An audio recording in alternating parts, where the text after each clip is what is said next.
Hey, this is JD of JD's Mancave, coming at you again tonight on a big old Saturday night. We want to thank y'all for tuning in. Sit back, relax, and enjoy the ride.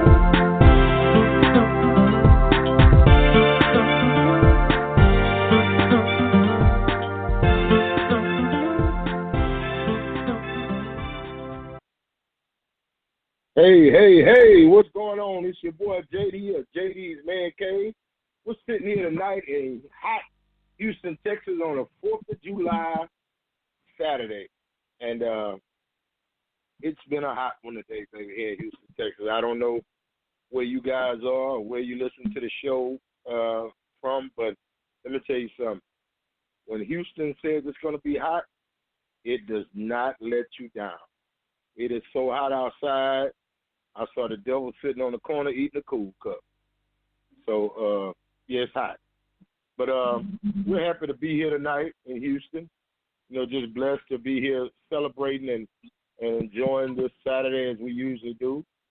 I have some of my guests here tonight. Who I have on the line with me tonight so far? This is Reggio on here, of course. You know, I'm always busy. Okay, what's up, Big Reggio? How you doing, baby? What's going on? I hope you enjoyed your day over there with your family. Oh, quarantine and all. I'm sitting out here on the front porch still barbecuing, doing what I do. Oh, okay.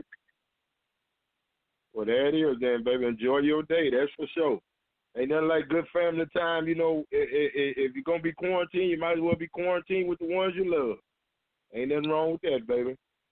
So, yeah. True. But, I can't hear you, Reg. What you say, baby?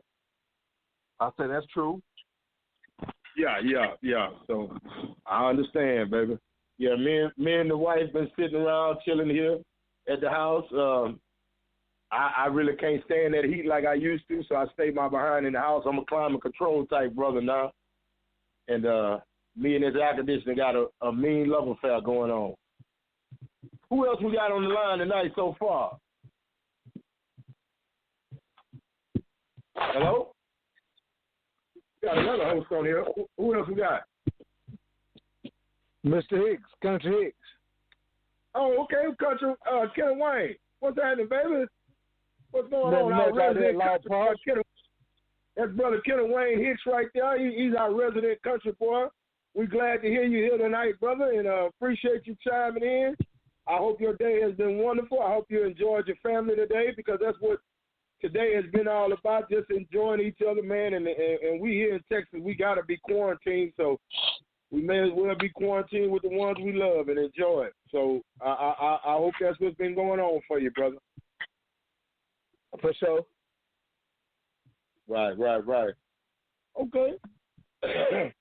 Well, all right, we're not gonna hold the show up. We're gonna go ahead and get started with the guests that we have here. Like I said, I appreciate you guys chiming in early. So, Big Reggio, we're going to start off with your topic today, brother. You're going to be first, and then Kenneth Wayne, we'll go with you after Reggie, after we discuss Reggie's topic today, all right? Bet. All right, well, go ahead, Reggio. But what I want to discuss is the Black Lives Matter, the Black Lives Matter movement. You know, it seems that everything we do it because other people forget about it. So when we do it, everybody wants to chime in and make their own, you know, the white lives matter, the blue lives matter. I mean, why is it that they don't get what we're trying to do? You know, I'm trying. That's what I'm trying to figure out. Why they don't understand why we say Black Lives Matter. It's not saying that not all lives matter. We just saying, hey man, we want y'all to look out for us too. Well, you're absolutely right. And let me tell you something, Reggie. The white social injustice that has been going on throughout American history has always chose to redirect our anger and rewrite our narrative for us. And if we allow them to, they will. See, they're not understanding. Like you said, we never said only Black Lives Matter. We just said Black Lives Matter. And until Black Lives Matter, no, all lives don't matter. And y'all prove that to us over and over again by the constant killing and torture and diminishing of the black lives that y'all have snuffed out in the in the agenda of social injustice. So you're right, Reggie. They are going to holler, well, all lives matter. No, they don't. Evidently, they don't, because y'all are not. Black lives aren't matter because y'all treat dogs worse than they do us. So they just saying what they want. Like I said, if we let them, they will rewrite our narrative for us. Well, I just want to stay on that because I'm just not understanding with this all lives matter. When have all lives matter? They have never. Even with the Constitution, all lives didn't matter. Hey man, let me tell you something. When the you have to understand something. When the Constitution was written, when it said all men are created equal, all men only meant white landowners, slave owners at that time. They didn't even consider black people at that time human beings. So that when they said all men are created equal, they weren't talking about us. That did not include black people then, because they thought we had tails. They figured we were less than an animal. So yeah, that our lives. I'm just being honest with you. Our lives have never mattered, brother, to nobody but ourselves. Even the way we treat each other, sometimes it seems like our lives don't matter to us. So that's why they have no problem treating us the way that they do. See, the thing about, I'm sorry, say again, Kenneth Wayne? I look at it like this here, man. Until we can do better amongst ourselves, they're not going to care about us. Exactly. It starts at home. Exactly. The nigger word, taking care of our own. But you know what? I've been watching on social media a lot. It's the fact that they feel comfortable going at our women now. And that's something I really don't agree with, because we used to be the protector of our women. Right. Of our women. Because, right.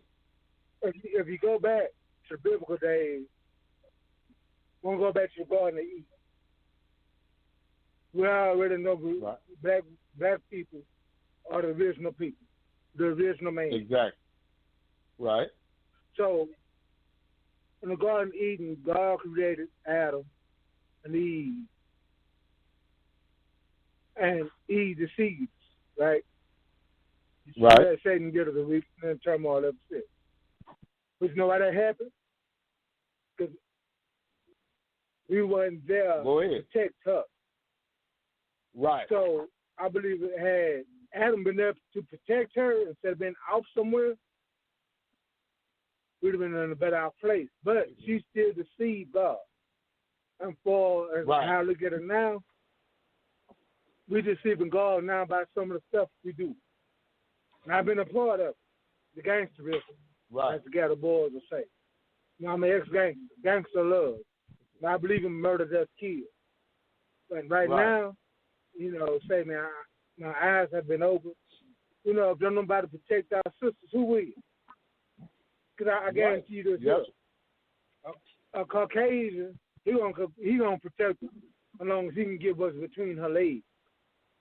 Right. But around people, they're gonna call her. I'm tearing that nigga coon chick up. Right. I'm beating it out the frame.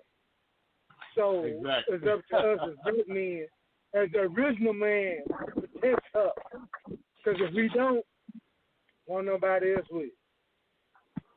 You're absolutely right, Kenneth. You're right.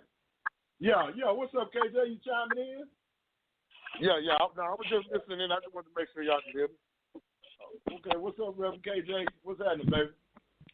Yeah, but Reggie, you absolutely right. Did you hear the topic that Reggie chimed in with KJ? Okay. Well, he was talking about the fact that he's talking about we were talking about Black Lives Matter, and then white folks are trying to rewrite the narrative talking about all lives matter. But we never said only Black Lives Matter.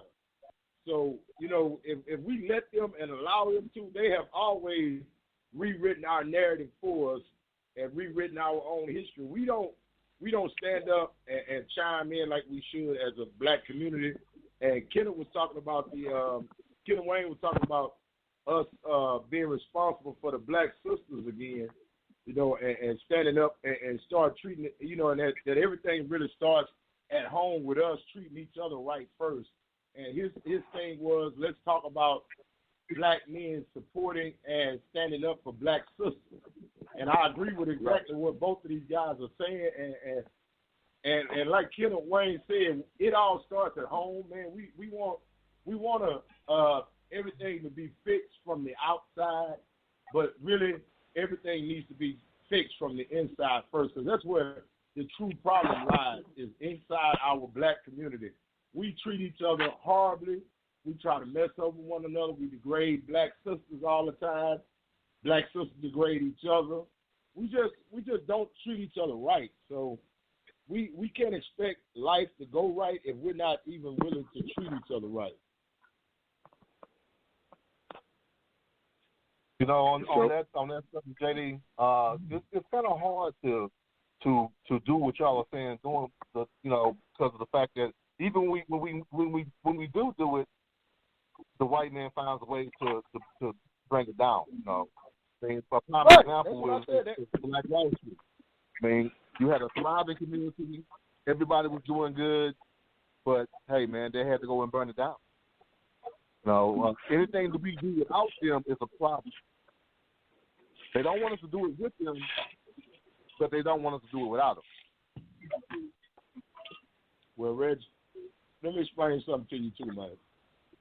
We talk about the Black Wall Street situation, right? That's what you're referring to, where they burnt down Tulsa, Oklahoma, black community where we were a thriving community.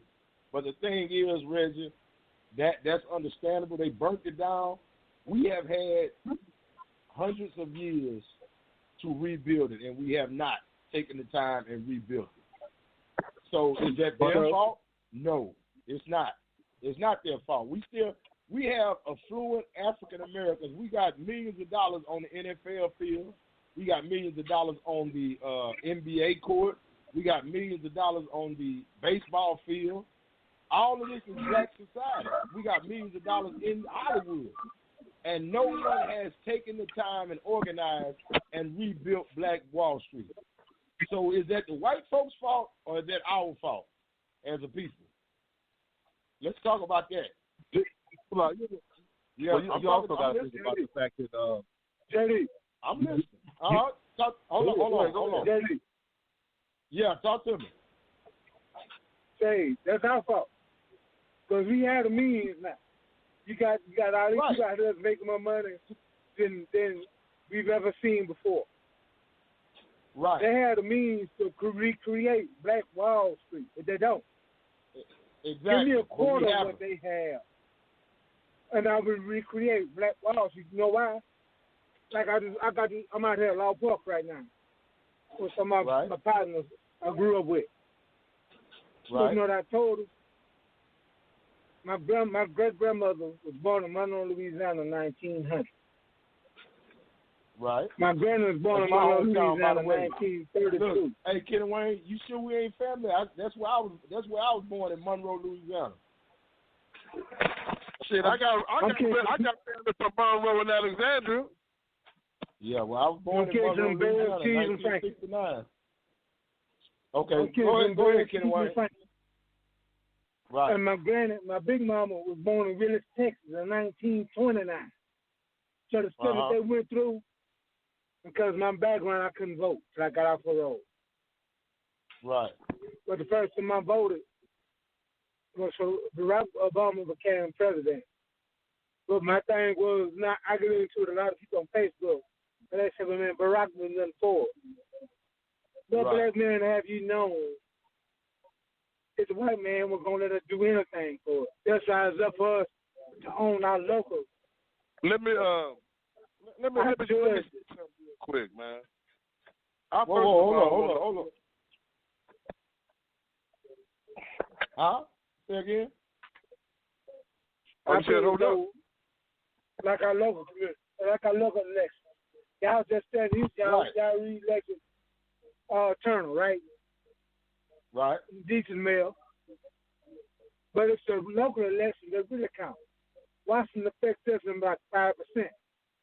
95% is the local, the governor, right. The mayor, your city council. That's what really affects Texas. Right, the judges and all that type of stuff. All that type of stuff. So your local election is way more important than who your president is, unless he's just a kiss butt. Greg. Right. Now, exactly. they want to shut it down ever so quickly now. They should have never reopened this state up so soon. Because now, people are still in the same predicament. Now, the people that they reopened it so quickly, the people that lost money before, I'm going to lose money again. Mm-hmm. Maybe not for a longer period of time. So, I look at it like this, too. Hold our own narrative. Now, we're going to be lost. We're the lost tribe in the Bible that God was talking about. And our time was not for us to shine. But if the ratchet, the people that don't know that ain't woke don't understand that, we've forever been in the wilderness like Moses and them was. Before, for all them years that they was in the wilderness once they came out east. Right. Okay, well, I understand what you're saying, but yeah, you're absolutely right. Our local elections are way more important to us on our day-to-day interaction with each other and with law enforcement and with judicial system and all that. It is much more important to us than our presidential election. But all voting is very, very important. And we have to get ourselves up and out of here and get to the polls and make our voices heard. You know, I have so many times I've heard black people say, well, I ain't going to vote because my vote don't count anyway. But as soon as something goes wrong and your baby get beat up on the side of the road, your baby get locked up for 25 years for one crack rock, then you want to start hollering and screaming. Well, you had the opportunity to get legislation in there to keep all that from happening, but you didn't want to vote because your vote don't count. So since you feel like your vote don't count, shut the hell up and sit down. That's all I can tell you. That's why I have voted ever since I was 18 years old. Only time I didn't vote was when I was on parole. Once I was cleared of parole, I was right back to voting. I have never missed an election that I was eligible to vote in, brother. And I will never until they put me in the ground. So we have to make, you know, we stand in line for them damn Jordans and all that. Why we can't stand in line and get our behind out there and vote? You know, we the first ones to holler and complain. What you say now? I'm sorry. What you just said was so spot on. Because, man, we're standing in line for them Jordans, the brand new Polo, anything that's brand new, we're standing in line for.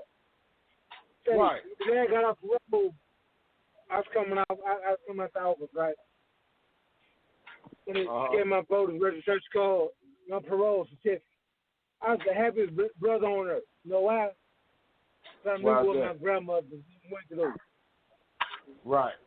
And now I stay in Galveston County now, but I'm trying to get back to Harris County. I parked my car one day. Think about this here, brother. Once upon a time, my people didn't have vehicles to go vote in, right? Right. I parked my car and walked to the voting booth to go vote. You know why? Because I wanted to have the experience of not having. I had 3 vehicles in my yard. Right. And I parked them just to go vote. I wanted that experience. I wanted to experience what my big mama felt. What my great grandmother felt. My mother did. My granny. I want that experience because the black experience, man, is nothing on earth. Man, we're magical people. We're the original man, the original woman. They want to be us. Right. Think about this here. I agree with you. Because that, you have to understand something, think about the Ken Wayne. Right, I'm sorry. Go ahead. Think about the Kardashians. When you first came in, she had plump lips. Did she have a big butt? No. Right. When everybody getting their circular hands to look like us. They let you know something, man. We are who they want to be. But see, we got to get it within ourselves to be who we are supposed to be.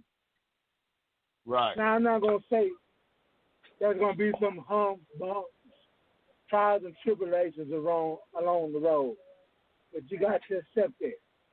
Because Jesus hung, bled, and died and came back again for that. But then you don't believe that dancing neither, that he was Caucasian, because he wasn't. Because if you know your history. Not at all. There wasn't no Caucasian in that region at all at that time.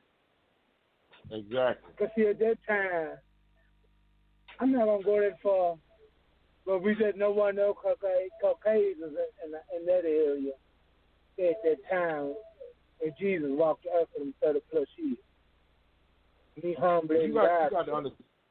You got to understand something. The white society has pulled off one of the greatest hoaxes ever done in human history. They taught us to hate ourselves, yet they want to embrace everything about us.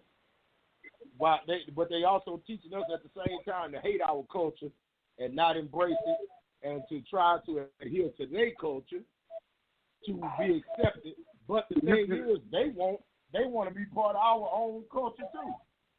They want all of the stuff from our culture and to integrate it into their society. It's true. Okay, I got a question real quick. All right, go ahead.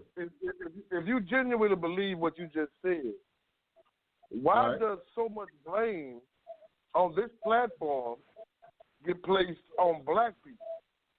And the reason why I say this is because we spend a lot of time throwing darts at our own people, but we spend less time focusing on the fact of the matter. I heard one of y'all, I don't know which one of y'all said it, but I heard one of y'all say earlier that the problem, we are our own problem. And that's right. Couldn't be further from the truth. We're not our own problem. We didn't ask to come over here. We didn't, hold on. We didn't ask to be subjected to what we're subjected to. We didn't ask to be slaves. We didn't ask to have our households divided. We didn't ask to get inappropriately incarcerated for misdemeanor crimes. We didn't ask for Emmett Till. We didn't ask for Al Sharpton. We didn't ask for Bill Carson. We didn't ask for Candace Parker. We didn't ask to be racially profiled. So we're not our own problem.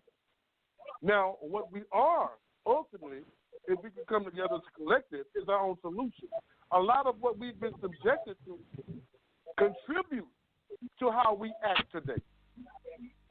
And I'm not giving black people a pass, no. But a lot of, if you subject a black person or an entire race to 500 years of degradation, you get a lot of we have right now. That's why we're so insecure. That's why we're so confused. That's why we have such a strong dislike for each other.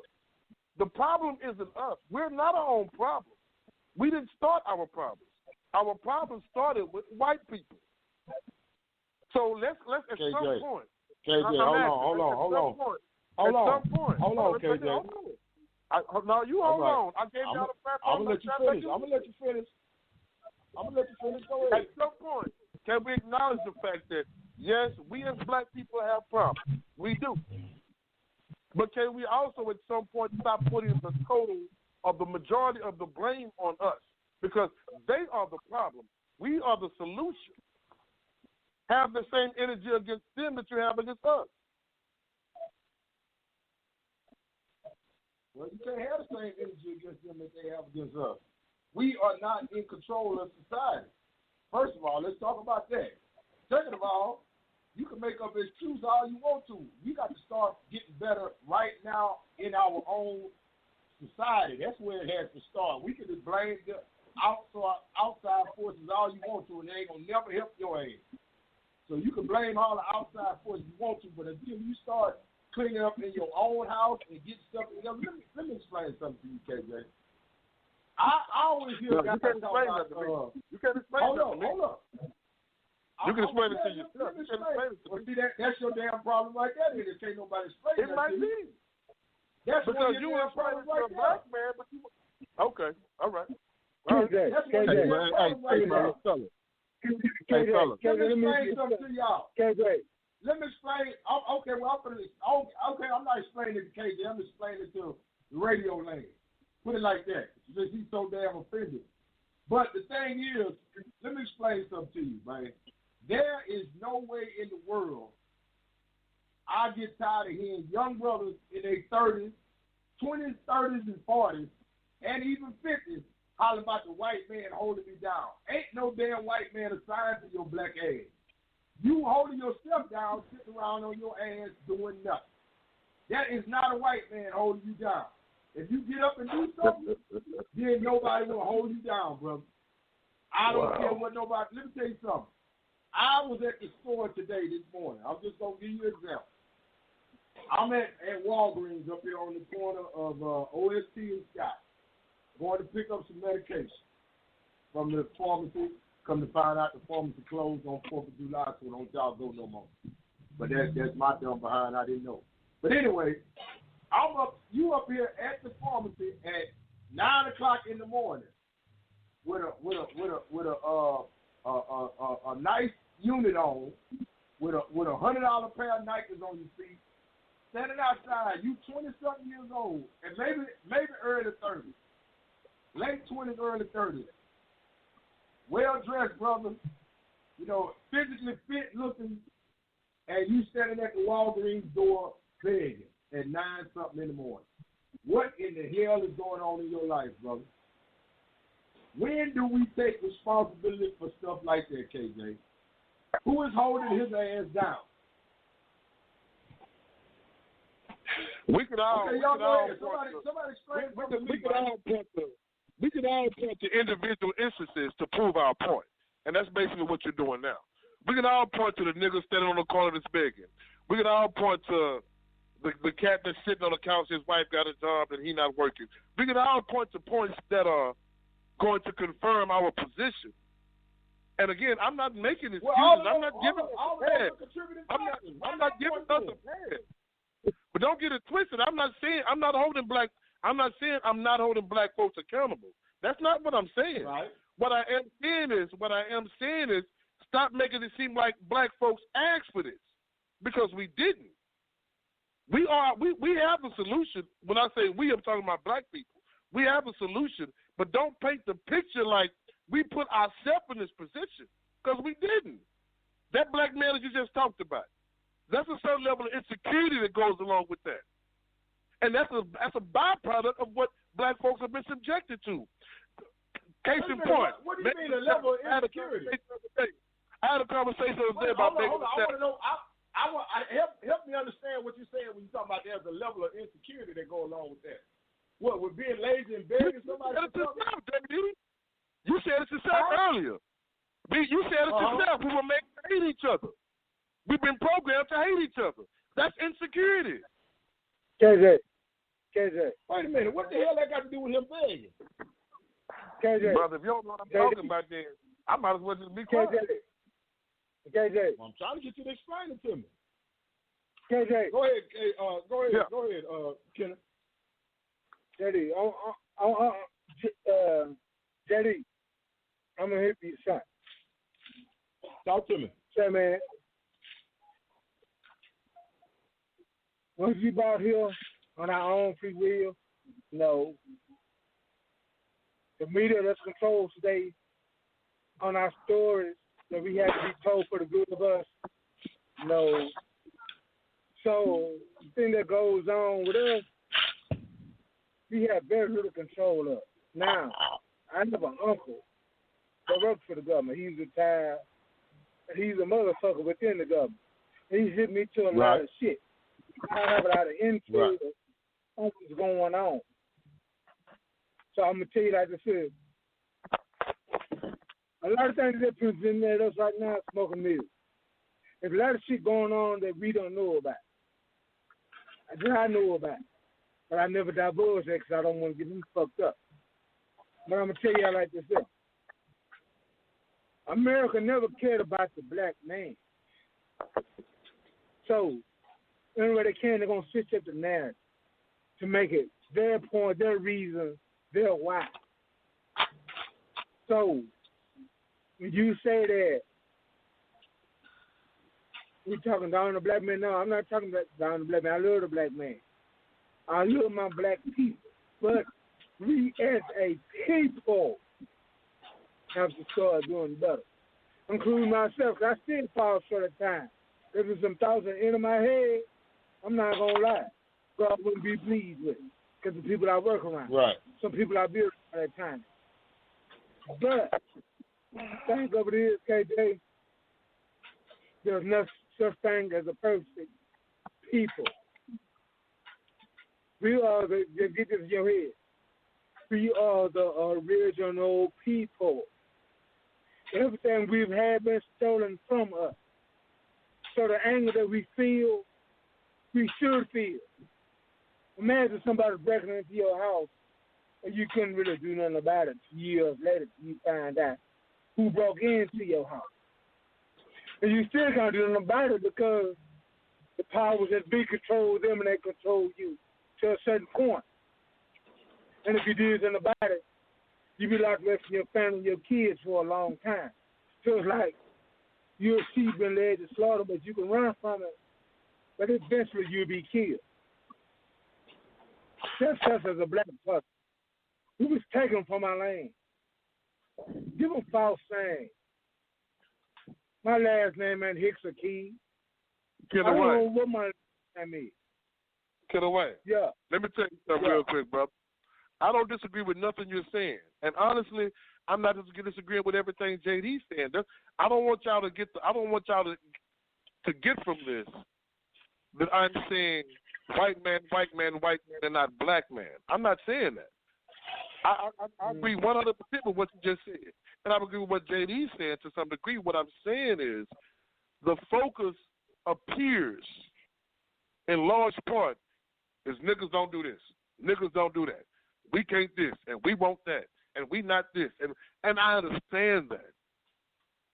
But when you constantly, if somebody is outside of this podcast listening, and they plug in, all they hear is niggas this, niggas that, niggas this, niggas that. And I've mentioned before in the past, I want to say a couple of months ago, okay, we can sit here and talk about what niggas doing. When are we not going to also start saying, but start, and when I say we, I'm talking about us on this panel. When are we going to get to a point that we stop talking about what niggas doing and us as black men start doing something physically or coming with solutions? Because we can sit here and talk about what black folks ain't doing, but let's at some point have a platform to give them something to look forward to. I've been the past 3 days, and this is like a breath of fresh air to me right now. The past 3 days, I have seen between high school basketball and high school football, 8 of the top 100 players in the state, in the country, decommit to D1 programs, basketball and football, and start committing. One of them, your alma mater, JD, Hampton. Yeah, start I know. committing to Hampton. Yeah, I saw that. HBCU. And I'm loving it, bro, because at the end of the day, what's going to ultimately get their attention, and when I say there, we know who I'm talking about, them white folks. What's ultimately going to get their attention is hit their pocket. JD. Talk to me. No, you know why I sent you? No, I asked you that question. I asked you in that text. Right. Because that's what we do. We do for our community. We're gonna look out. Right. We're gonna do what we're supposed to do. We're trying to build a nation. You know, it ain't gonna be a perfect nation because we're not perfect people.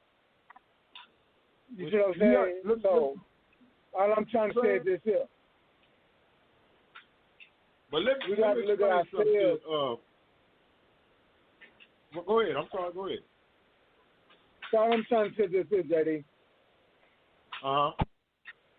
No, by all means, our people perfect. There's no such thing as a perfect woman, a perfect child, a perfect man. No, not at all. Only thing that was such perfection was our Lord and Savior Jesus Christ. And he was tempted by Satan. So, if we sit up here today and believe that everybody on God's green earth is going to be perfect or try to work a perfect life, we'll be fooling ourselves. So when I say about us as a race, as black people, yeah, we should be doing better towards each other. But I'm not here to preach hate. I'm here to preach knowledge of self. Know who you are to become whom you are. Right. That's the whole thing. Know whom you are to become whom you are. You're God. You're queen. We didn't come from Rudapoo. You know, we are the original people.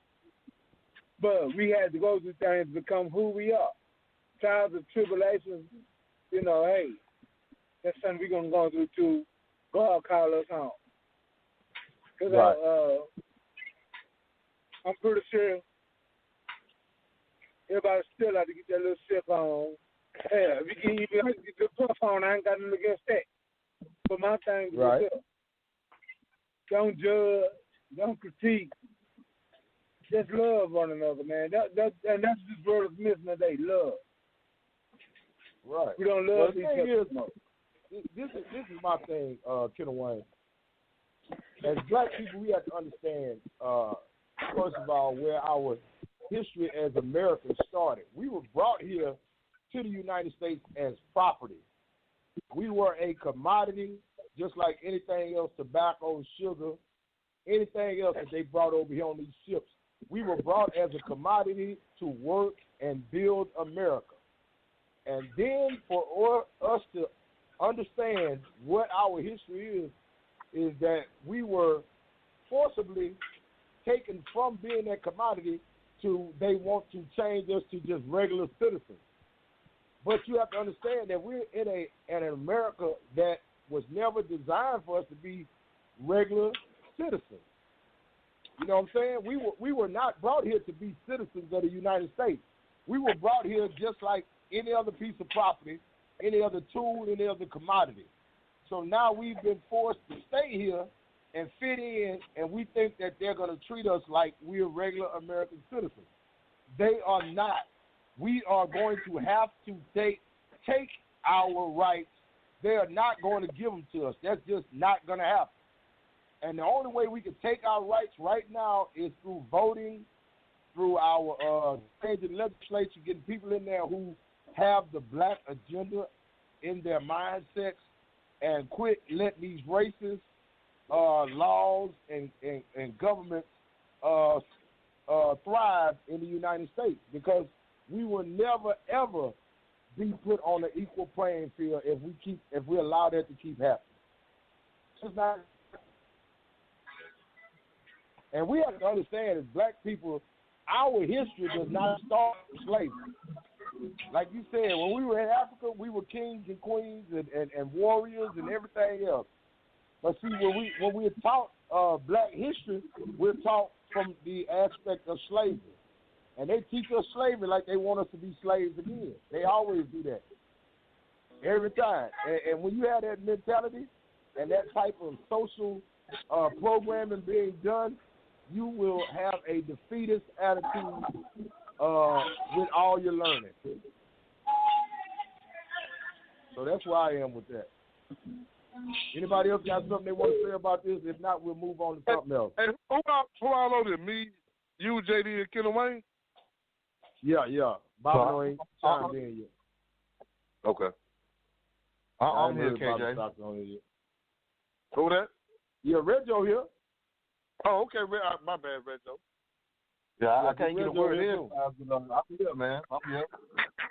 Y'all just taking over the conversation. Hey, you the biggest one on the set. You get a word. Hey, the hell, hey, man, I'm a gentle giant. I just sit back and let y'all do y'all. Sometimes. That's cool. All right. Hey, Kenneth Wayne had a topic that he wanted to talk about. He kind of brought it up to me earlier today. Kenneth Wayne, go ahead with your topic, brother. I want to talk about what you had mentioned to me earlier. I think this is going to be a topic that we all will want to chime in. It's still kind of reflecting on black men and black men's problems. So go ahead, brother.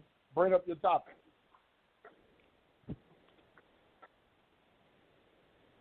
Kenneth Wayne?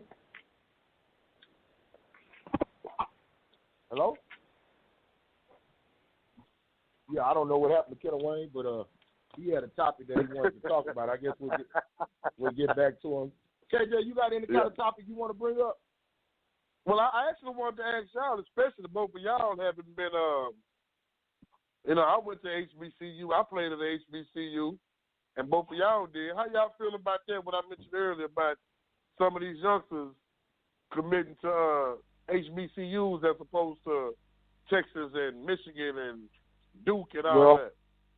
I definitely have a good perspective on that right there. Let me tell you something.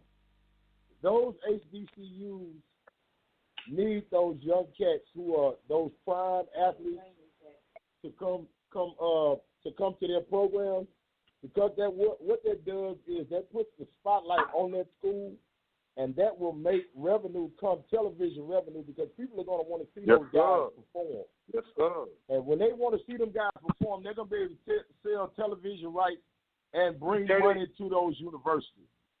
And Reggie, let me tell you something. Yeah. Hello? I'm back. Okay, we'll get to you in just a minute, Kenneth Wayne. Hold on. But Reggie, just the season that you and I came into Hampton University, that season we got there, our school was subpar. But when we first got there, we won all those games that first season. That very next season, every coach showed up in a brand new car. All of the facilities was changed. The weight room got bigger and better. You saw the influx of the money and what winning does for a program. So me and Reggie know firsthand, we actually helped change the culture of Hampton University's football program while we were there. We saw the transition. We were part of the transition. We were the first year that they had ever recruited Texas football players. And we were a class of about 14 or 15, I think it was, of us. And let me tell you something. Out of those 14 or 15, at least 9 or 10 of us made significant impacts on that team. We played on special teams, starting offense, starting defense. We were contributors to those. But that recruiting class that came in with us changed the entire culture of Hampton University. JD, and you saw the influx of the money. You and Reggie were freshmen together? Yeah. Both of y'all were freshmen at the same time? I'm talking about true freshmen. At the same time. Hey, but listen, this is what I'm loving about it. I'm going to let y'all have it after this. You got all these major powerhouses. USC, Texas, Duke, North Carolina, Alabama, all of these big-name college programs, basketball and football, every 4 years sign multi-billion-dollar television deals. Exactly. You know what I'm saying? They get those deals off the talent. And the talent is black folks. So all these universities are balling big time, billionaire-wise, because of the Reggie Shelbys, the Kevin Marylands, the James Daniels of the world. These good college, high school athletes that go to their programs and get them all that money. If you start pumping that into Hampton, to Norfolk State, to Texas Southern, to Alcorn, to Grambling, you know what I'm saying? Taking that money from them and putting it back into a program that benefits us.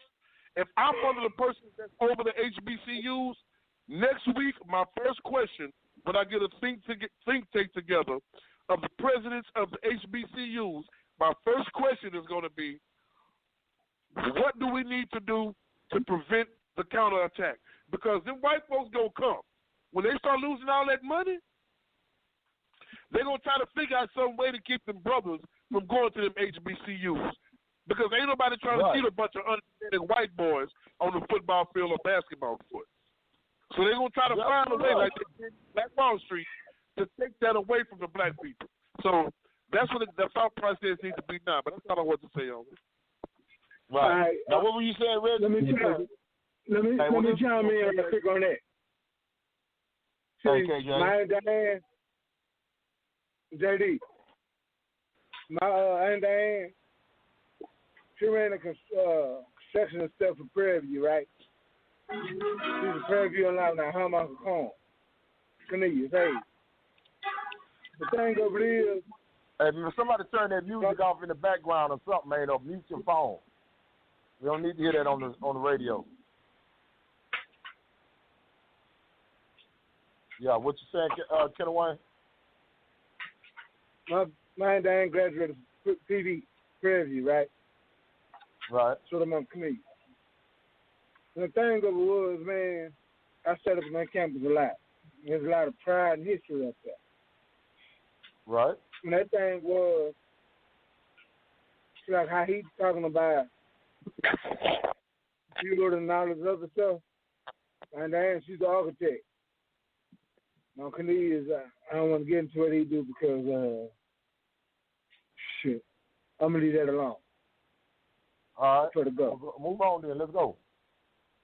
Okay, but my thing is this. As a people, college, high school, junior high, elementary, until we can control our own narrative, we'll forever be lost. Right. You know, just like now. Houston Sterling, Houston Jones was up once upon a time. White folk school. I remember my dad telling me graduated from Jack Gates in 1973, and my mother. When he was telling me about when I had to come, when my dad said they can't play football against Sterling and Jones in the 60s, about the shit that they heard, about the stuff that they heard. For them people. You know, the white folks. Right. So, those that's living in South Park right now, think about it, we ought to be happy we are where we are now that you in South Park. Because once upon a time, we wouldn't have been allowed here. Even some parts of Sunnyside. You know, even though they consider Sunnyside, Acres home and all that country, still, white folks still want their hand in that. So what we doing right now, man, what we need to do is both check our own and live for us. But really, Michael Jackson made that song, "Don't Nobody Care About Us." That's a for real song. Nobody care about us. You know why? Because we was put here for a reason. We are the reason God created earth. We are the people that God had in the Garden of Eden. But they don't want to hear that. They want to whitewash and make it their own. You see what I'm saying? So when I hear KJ say what he said about black people, we can control our own narrative. I wish I'd have done so earlier. They've done some stuff that I done. But knowing what I know now, say we are ourselves apologists. The reason why I say we are ourselves apologists because we owe it to ourselves to do better. Because ain't nobody gonna do better for us than us. That's Caucasian, the Hispanic. Don't nobody care about us. Because if you look on the news, my cousin David Green on Fox 26 News the other night, him, David Green Jr., him and his friend was walking home. Hispanic dude put the gun on him, talking about Black Lives Matter. Do they support it and shot at their house? The old me, I don't want to go get retribution for that by any means necessary like now. But see, now that I understand now. If I go do what I want to do, what good am I doing to that community? It's just as a black man, a brother locked up. Behind something I could have controlled by using my mind. Just to chill out and see what. Right.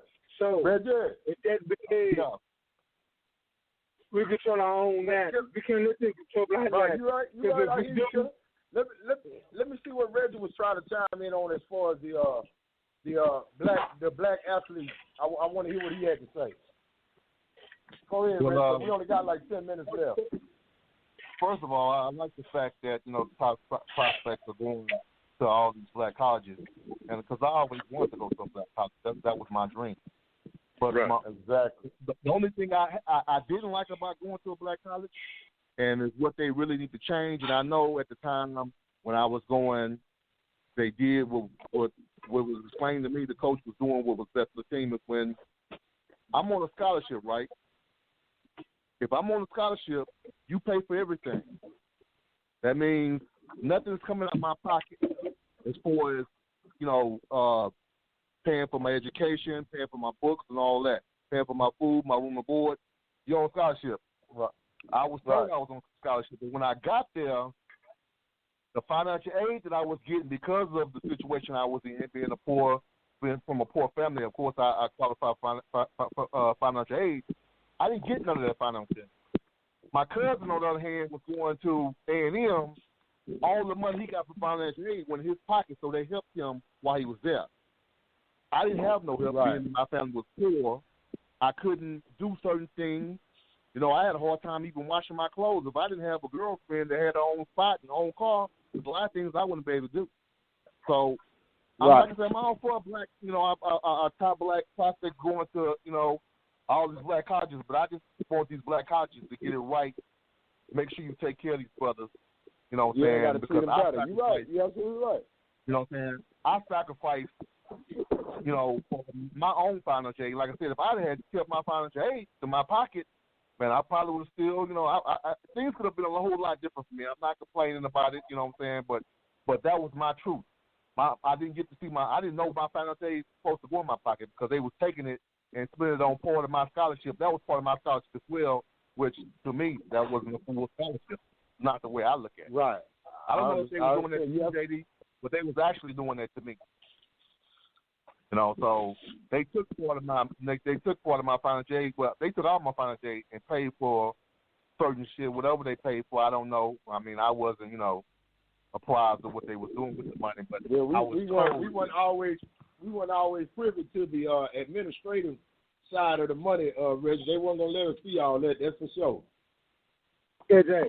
Yeah, they never gonna let us see that. KJ. But yeah, go ahead, Kenneth. Yeah. When having that not robbed? Huh? When they have that not when have not the white man robbed it? Oh yeah, you're right. You're absolutely right. But this wasn't the white man. This was our people. Yeah, this wasn't the white man. This was our people doing this. Hold on. You went to HBCU, right? That's what I said earlier.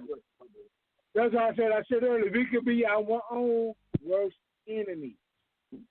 Until we can get it right now here, that we got to do right by ourselves, HBCU, HPD, Garbage County Police Department, anybody, man, that's against us. That's how I say the local election is better than the national election. Yeah, we got a motherfucker excuse my language. We got a person that's in the option right now. Right. That's Trump's footstool. Just like Putin is Trump's footstool. Right. So, anything Trump say for Texas or for anybody that's a Republican, they're gonna run with it. I'm gonna look at it. I'm gonna give y'all some game right quick. Y'all remember when Obama was president, right? Right. He sent a stimulus package to Texas, remember? He did what? Obama sent stimulus package to Texas too. But you know why we didn't accept it? Who was the governor when Obama sent that stimulus package to Texas?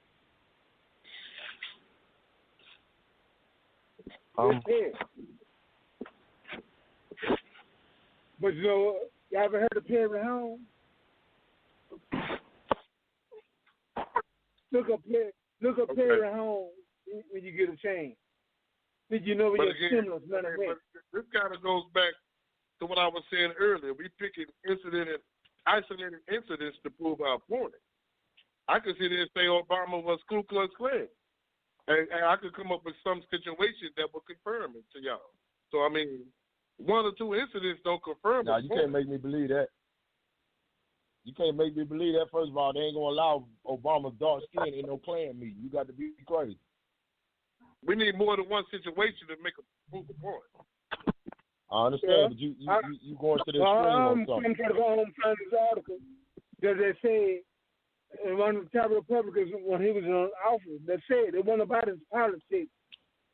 Remember that song I she made by SKIN is my sin? Right. My skin is my sin. That's how they were saying when Obama was president. They weren't going to let them pass to help us. No, that's how I tell some of the brothers and sisters. Oh, Obama this, Obama that. So my thanks is here.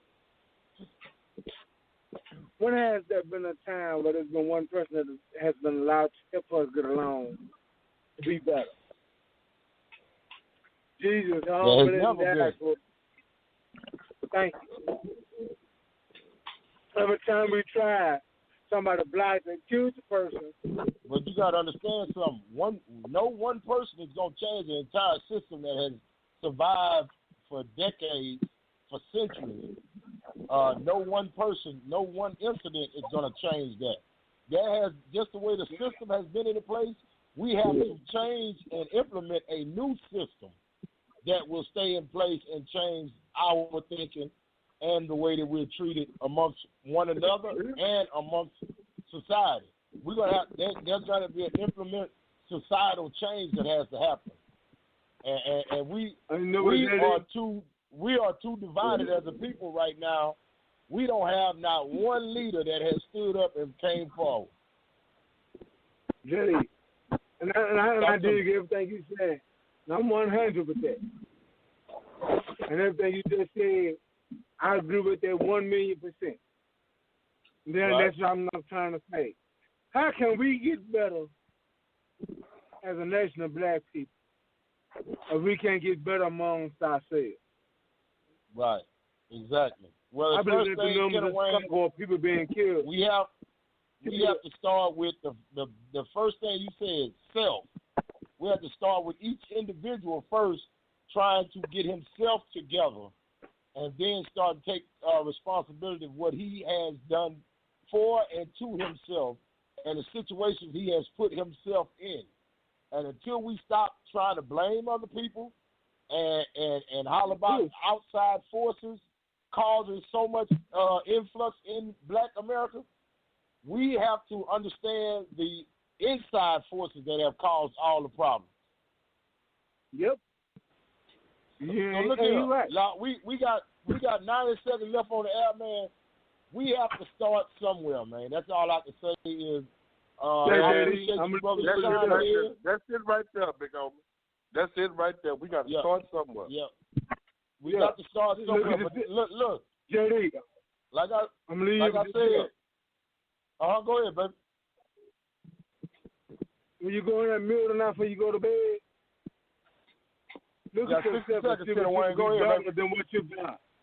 Look at yourself and see if you can be better than what you've done the day before to get to where you are as the people we need to be. And then we can go somewhere. If not, we're going to forever be lost. We're the people who God was talking about in the Quran and in the Bible. Our prophecy is being fulfilled. We're the chosen one. But we all got to know that. And that's my thing. How do we get tempted to know that we are the chosen one? Right. That's my whole thing. I love y'all. Exactly. And I'll catch up with y'all next week. Say. All right, bro. Love you too. And appreciate y'all chiming in. Big Red Joe. Appreciate you chiming in, Big Dog. Reverend KJ. Appreciate you as usual. You controversial as hell, but that's cool. I love you for it. And look here.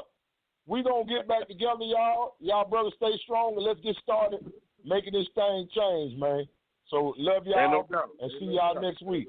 Appreciate y'all for chiming in on JD's Mancave. We see y'all next week, baby.